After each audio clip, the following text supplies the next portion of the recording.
तो दोस्तों आज की इस वीडियो में हम इंग्लिश ग्रामर की 3 ऐसी मॉडल वर्ब को देखने वाले हैं जो कि आपकी इंग्लिश में 4 चांद लगा देंगे। तो चलिए वीडियो को शुरू करते हैं और वीडियो को आप लास्ट तक देखना। मॉडल वर्ब है वुड। वुड का मतलब होता है कोई काम करेगा या फिर कोई काम किसी के द्वारा होगा। अब यहाँ पर देखिए ये जो वुड है इसका स्ट्रक्चर है, इसमें सबसे पहले सब्जेक्ट आती है, फिर वुड आता है, फिर वर्ब की फर्स्ट फॉर्म आती है और फिर ऑब्जेक्ट आता है। उसने कहा कि वह आएगा। उसने कहा कि वह आएगा। अब यहां पर देखिए उसने जो ये आने वाली बात है ना ये पास्ट में ही बोल दी थी। किसमें? पास्ट में। तो भाई पास्ट में उस टाइम पर तो उसने विल लगाया होगा कि आई विल कम, यानी कि मैं आऊंगा। लेकिन अब वो जो पास्ट है वो जो उस टाइम पर उसने कहा था अब वो बन गया पास्ट। अब हम प्रेजेंट में खड़े होकर बोलेंगे कि भाई उसने उस समय कहा था कि वह आएगा। अब हम बोलेंगे he said that he would come, यानी कि उसने कहा था कि वह आएगा। तो हम विड का जो विल का पास्ट है वुड उसको यहां पर लगा देंगे। अब ये कुछ ना नरेशन की तरह काम करता है। आज हम नरेशन के ऊपर भी एक वीडियो बनाएंगे और वो जो है वो दूसरे चैनल पर अपलोड होगी जो कि इंग्लिश विद चिंटू के नाम से है। देखिए मैंने कहा कि वह जीतेगा। मैंने कहा कि वह जीतेगा तो इंग्लिश बनेगी I said that he would win, यानी कि मैंने ये बात पास्ट में कही थी कि वह जीतेगा। तो इस तरह से आप जब पास्ट की बात को प्रेजेंट में बताएंगे कि पास्ट में जब हमने कोई शब्द फ्यूचर के लिए बोला था और उसी शब्द को हम अब प्रेजेंट में खड़े होकर जब बोलते हैं तो तब हमें विल का वुड यानी कि विल का पास्ट वुड कर देना पड़ता है। तो वुड का मतलब है कोई काम करेगा या फिर किसी के द्वारा कोई काम होगा। अब देखिए नेक्स्ट है वुड हैव। वुड हैव का मतलब है किसी के पास कुछ होगा या फिर कोई कुछ काम कर चुका होगा। ये दोनों ही मतलब किसके हैं? वुड हैव के हैं। अब यहां पर देखिए इसका जो स्ट्रक्चर है वो दो तरह से बनेगा। जो ये इधर वाला स्ट्रक्चर है ये है पास होगा वाला, और जो काम कर चुका होगा इसके नीचे जो स्ट्रक्चर है वो इसका है। यानी कि दोनों जो इसके मीनिंग है इन दोनों का अलग अलग स्ट्रक्चर है। दोनों में सिर्फ एक फर्क है कि ये जो पास होगा वाला है इसमें वर्ब की थर्ड फॉर्म नहीं है, जबकि इसमें वर्ब की थर्ड फॉर्म है वुड हैव के बाद। देखिए उसके पास पेन होगा तो बोलोगे he would have a pen. He would have a pen, उसके पास पेन होगा। अब यहां पर हमने ये वाला जो है पास होगा ये वाला यूज किया। देखिए पास होगा। अब देखिए वह खेल चुका होगा, मतलब कोई काम कर चुका होगा, खेलने का काम कर चुका होगा तो बोलेंगे ही वुड हैव प्लेड। अब यहां पर देखिए ये वाला स्ट्रक्चर यूज हुआ है। ही आपका सब्जेक्ट है, वुड हैव स्ट्रक्चर से आया है और प्ले की थर्ड फॉर्म यानी कि V3 प्लेड यहां पर लिख दी गई है। तो ही वुड हैव प्लेड, वह खेल चुका होगा। वो देख चुके होंगे तो बोलेंगे दे वुड हैव सीन। तो इस तरह से वुड हैव का यूज आप दोनों केसेस में कर सकते हैं। किसी के पास कोई वस्तु होगी इस वाले सेंस में भी, और कोई किसी काम को कर चुका होगा इस वाले सेंस में भी। नेक्स्ट देखिए नेक्स्ट है हमारा इसमें could have to. Could have to का मतलब क्या होता है? कुड हैव टू का मतलब होता है करना पड़ सकता है। अब कुछ बच्चों का दिमाग गया घूम, वो सोच रहे होंगे कुड का यूज हम पास्ट में करते हैं, यहाँ पर है कैसे आ गया? यहाँ पर तो था होना चाहिए था। तो आप पास्ट में भी करते हैं कुड का यूज और प्रेजेंट में भी करते हैं। हमेशा सकता था ही नहीं होगा इसका मतलब सकता है भी है। जब पॉसिबिलिटी कम हो तब कैन के स्थान पर हम इसको प्रेजेंट में कुड का यूज करते हैं। कुड हैव टू करना पड़ सकता है, यहां पर सब्जेक्ट सबसे पहले, फिर कुड हैव टू वर्ब की फर्स्ट फॉर्म और फिर ऑब्जेक्ट। यहां पर जो पॉसिबिलिटी है वो थोड़ी लो होती है कैन से, तो उसकी पॉसिबिलिटी को कम दिखाने के लिए हम कुड का यूज करते हैं सकता है वाले सेंस में। उसे जाना पड़ सकता है तो बोलेंगे he could have to go. He could have to go. तुम्हें खेलना पड़ सकता है तो बोलेंगे you could have to play. उन्हें देखना पड़ सकता है तो बोलेंगे they could have to watch. तो इसी तरह से किसी को कोई काम करना पड़ सकता है फ्यूचर में या फिर नियर प्रेजेंट में, तब आप यूज कर सकते हैं कुड हैव टू। नेक्स्ट है शुड हैव, जिसका मतलब है चाहिए था। शुड हैव का मतलब है चाहिए था। इसमें सबसे पहले सब्जेक्ट, फिर शुड हैव, फिर वर्ब की थर्ड फॉर्म और फिर ऑब्जेक्ट आएगा। तुम्हें खाना चाहिए था तो बोलेंगे यू शुड हैव ईटन, यानी कि आप किसी को राय दे रहे हैं पास्ट के बारे में कि भाई तुमको खाना चाहिए था। अब कई बार ऐसा होता है कि आप कहीं रिश्तेदारी में जाते हैं और भूखे पेट वहां से आ जाते हैं और तब आप घर आकर बताते कि भाई मैंने तो वहां पर एक रोटी का टुकड़ा भी नहीं खाया। अब आपके घर वाले आपको बोल रहे हैं तुम्हें खाना चाहिए था, तुमने क्यों नहीं खाया। मतलब हम किसी को पास्ट के बारे में सलाह देते हैं जो काम उसने नहीं किया, कि भाई तुमको वो काम करना चाहिए था। यू शुड हैव ईटन, उसे देखना चाहिए था, तो बोलेंगे he should have seen, watched, looked. इस तरह से आप इसको यूज कर सकते हैं अलग अलग प्लेसेस के अलग अलग सेंस के स्थान पर। हमें बोलना चाहिए था, तो बोलेंगे वी शुड हैव स्पोकन। तो हमें हमेशा वर्ब की थर्ड फॉर्म यूज करनी है जब भी शुड हैव आएगा, यदि वर्ब वहां पर लगानी है तो। शुड हैव टू, जिसका मतलब है करना ही चाहिए, करना ही चाहिए। इसमें सबसे पहले सब्जेक्ट, फिर शुड हैव टू, फिर वर्ब की फर्स्ट फॉर्म और फिर ऑब्जेक्ट आएगा।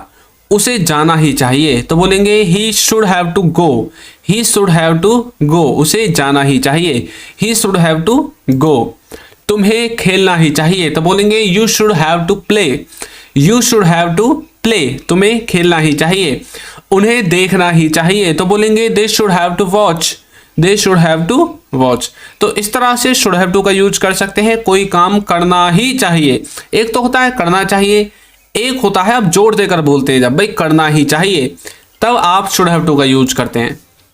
नेक्स्ट है वुड बी, जिसका मतलब है होगा या फिर रहा होगा। मतलब कोई कहीं पर होगा या फिर कोई कुछ कर रहा होगा। इन दोनों का भी अलग अलग स्ट्रक्चर है। होगा वाले का स्ट्रक्चर ये है, रहा होगा वाले का स्ट्रक्चर ये है। होगा वाले में सबसे पहले सब्जेक्ट वुड बी और फिर ऑब्जेक्ट। रहा होगा वाले में सब्जेक्ट वुड बी, वर्ब की फर्स्ट फॉर्म के बाद आईएनजी और फिर ऑब्जेक्ट। इस तरह से बनता है। तो चलिए इसके कुछ एग्जांपल्स देखते हैं।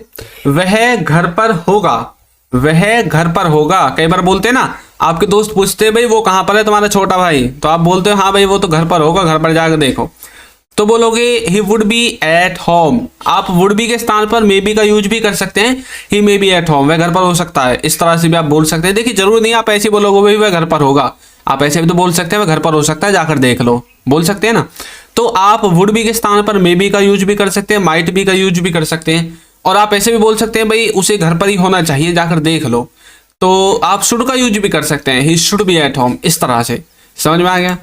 पापा ऑफिस में होंगे, तो बोलेंगे पापा वुड बी इन ऑफिस, पापा वुड बी इन ऑफिस। वह खेल रहा होगा, तो बोलेंगे he would be playing, he would be playing, वह खेल रहा होगा। अब यहां पर देखिए, यहां पर हमने किसी कंटिन्यूटी वाली क्रिया की बात की है कि भाई वो खेल रहा होगा, जाकर देख लो। तो यहां पर हमने आईएनजी लगा दिया वर्ब के साथ। तो जब भी हम किसी कंटिन्यूटी वाली रेगुलर मतलब काम वाली क्रिया को बताते हैं तब हमें उसके साथ आईएनजी लगानी पड़ती है। कुड हैव, जिसका मतलब है कर सकते थे या फिर पास हो सकती थी। मतलब आप किसी काम को कर सकते थे या आपके पास कोई वस्तु हो सकती थी। इसका स्ट्रक्चर है, इसमें सबसे पहले सब्जेक्ट, फिर कुड हैव, फिर वर्ब की थर्ड फॉर्म और फिर ऑब्जेक्ट आएगा। तुम वहां जा सकते थे, तो बोलेंगे you could have gone there, you could have gone there. तुम्हारे पास कार हो सकती थी, तो बोलेंगे you could have a car, you could have a car. वह यहां आ सकता था, तो बोलेंगे he could have come here, यानी कि वो जानबूझकर नहीं आया वरना वो यहां आ सकता था। समझ में आ गया। नेक्स्ट है शुड बी, जिसका मतलब है होना चाहिए या रहा होना चाहिए, होना चाहिए या रहा होना चाहिए। इसमें सबसे पहले सब्जेक्ट, फिर शुड बी, फिर आपके अदर वर्ड्स आएंगे। देखिए उसे घर पर होना चाहिए, तो बोलेंगे he should be at home. जैसे मैंने आपको बताया था ना वहां पर पीछे में समझा रहा था वुड वाला, तो मैंने बताया था शुड का यूज भी कर सकते हैं, मे का भी, माइट का भी, सब का आप यूज कर सकते हैं। मुझे खेल रहा होना चाहिए, तो बोलेंगे I should be playing, I should be playing. उसे पढ़ रहा होना चाहिए, तो बोलेंगे she should be studying, she should be studying. तो इस तरह से आप शुड बी का यूज कर सकते हैं, होना चाहिए या रहा होना चाहिए। अब यदि कहीं पर शुड आ जाए, खाली शुड, तो इसका मतलब होता है करना चाहिए। हम किसी को कोई राय देते हैं, किसी से कोई राय लेते हैं, सलाह लेते हैं, सलाह देते हैं, किसी से बोलते हुए तुम्हें ऐसा नहीं ऐसा करना चाहिए, तब आप शुड का यूज करते हैं। इसका जो स्ट्रक्चर है उसमें सबसे पहले सब्जेक्ट, फिर शुड, फिर वर्ब की फर्स्ट फॉर्म और फिर ऑब्जेक्ट आएगा। तुम्हें करना चाहिए, तो बोलेंगे you should do, you should do. हमें पढ़ना चाहिए, तो बोलेंगे we should study, we should study. उसे देखना चाहिए, तो बोलेंगे he should watch, he should watch. तो इस तरह से आप शुड का यूज कर सकते हैं किसी को कुछ करना चाहिए वाले सेंस में। नेक्स्ट है कुड बी, जिसका मतलब है हो सकती है या हो सकती थी। मतलब कोई कहीं पर हो सकती है या फिर हो सकती थी। देखिए कुड का यूज हम प्रेजेंट में और पास्ट में दोनों में करते हैं, ये बात आपको याद रखनी है। जो इसका स्ट्रक्चर वो बिल्कुल सिंपल है। इसमें सबसे पहले सब्जेक्ट, फिर कुड बी, फिर आपके अदर वर्ड्स आते हैं। देखिए यह खतरनाक हो सकता है, यह खतरनाक हो सकता है, तो बोलेंगे it could be risky, it could be risky. अब देखिए यहाँ पर हमने खतरनाक हो सकता है प्रेजेंट में कुड बी का यूज कर दिया। क्यों कर दिया? मान लीजिए आप कहीं से जा रहे हैं रास्ते में और वहां पर एक बिजली का तार है जो नीचे लटका हुआ है, टूटा हुआ पड़ा है।